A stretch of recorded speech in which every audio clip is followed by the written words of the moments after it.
తెలంగాణ రాష్ట్రంలో 10 సంవత్సరాలు అధికారంలో ఉండి ప్రతిపక్ష పార్టీలైన తెలుగుదేశం పార్టీ అలాగే కాంగ్రెస్ పార్టీకి 10 సంవత్సరాలు నరకం చూపించారు బీఆర్ఎస్ పార్టీ నాయకులు. ప్రజల చేత తెలుగుదేశం పార్టీ అలాగే కాంగ్రెస్ పార్టీలో గెలిచిన ఎమ్మెల్యేలకు ఆశ చూపిస్తూ భయపెడుతూ బీఆర్ఎస్ పార్టీలో చేర్చుకున్నారు అని అప్పట్లో తెలుగుదేశం పార్టీ అలాగే కాంగ్రెస్ పార్టీ నాయకులు బీఆర్ఎస్ పై విమర్శలు చేశారు.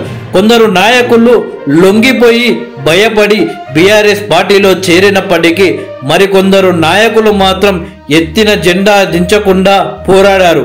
మరికొందరు నాయకులు కేసీఆర్ ని గద్దె దించడం కోసం కేసీఆర్ వ్యతిరేక శక్తులను కూడగట్టి కేసీఆర్ పై యుద్ధం చేసి ఎట్టకేలకు బీఆర్ఎస్ పార్టీని తెలంగాణ రాష్ట్రంలో ఓడించడం జరిగింది. అయితే బీఆర్ఎస్ పార్టీ అధికారంలో ఉన్నప్పుడు ఎక్కువగా అవినీతి ఆరోపణలు ఎదుర్కొన్న నాయకుడు మాజీ మంత్రి ప్రస్తుత మేడ్చల్ ఎమ్మెల్యే మల్లారెడ్డి గారు. ఇక బీఆర్ఎస్ పార్టీ అధికారంలో ఉన్నప్పుడు ఇక మల్లారెడ్డి గారి స్పీడ్ మామూలుగా ఉండేది కాదు. తరచూ మీడియాలో కనపడాలి అనే ఆశ మల్లారెడ్డి గారికి ఉండేది.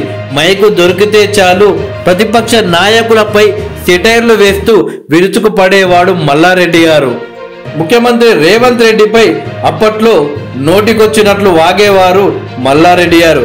అయితే కట్ చేస్తే తెలంగాణ రాష్ట్రానికి ముఖ్యమంత్రిగా రేవంత్ రెడ్డి గారు బాధ్యతలు తీసుకున్నారు.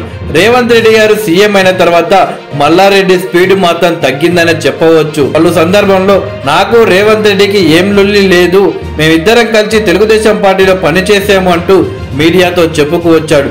ఇక అసెంబ్లీ ఆవరణలో అయితే కాంగ్రెస్ పార్టీ నాయకులతో కొద్దిగా క్లోజ్ గా ఉండే ప్రయత్నాలు చేశారు.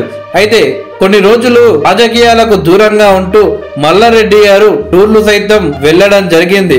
తిరిగి వచ్చిన మల్లారెడ్డి గారు ఈ రోజు ముఖ్యమంత్రి రేవంత్ రెడ్డిపై అలాగే కాంగ్రెస్ పార్టీపై సెటైర్లు వేయడం జరిగింది. మా కేసీఆర్ నే బొంద పెడతావా అంటూ కాంగ్రెస్ పార్టీలో చాలా మంది చనిపోయారు, మిగిలింది రాహుల్ గాంధీ ఒక్కడే అంటూ నోటికొచ్చినట్టు మాట్లాడాడు మల్లారెడ్డి.